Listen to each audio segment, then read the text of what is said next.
What's app सार्फिन हो जाए होशियार, पाबंदी ना लग जाए। पाबंदी से बचने के लिए क्या करना चाहिए? दुनिया भर में मकबूल तरीन मैसेजिंग एप्लीकेशन व्हाट्सएप अक्सर जाली खबरों के फैलाव का जरिया बनता है, तो कभी ये स्कैमर्स और हैकर्स के निशाने पर रहता है, जिसके बायस सार्फिन का डाटा गैर महफूज समझा जाता है। अब मेटा की ज़ेरे मिल्कियत कंपनी मुसलसल सार्फिन और उनकी मालूमात की हिफाजत को यकीनी बनाने के लिए मशकूक अकाउंट्स के खिलाफ शिकायत मौसूल होने पर फौरी पाबंदी आयद कर रही है।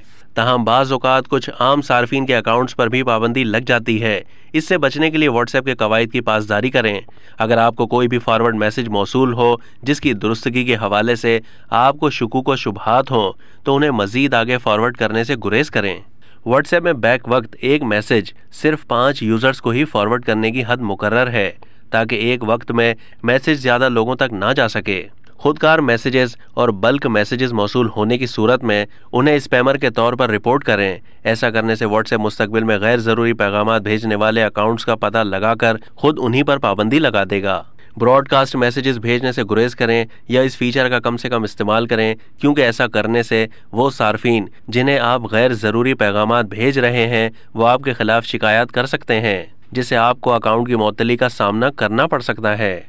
कभी किसी भी सारिफ को उसकी मर्जी के बगैर किसी ग्रुप में ऐड ना करें। बसूरत दीगर मज़कूरा सारिफ आपके खिलाफ शिकायत रिपोर्ट करने का हक रखता है और एक से ज़्यादा बार शिकायत मौसूल होने की सूरत में आपका अकाउंट बंद किया जा सकता है।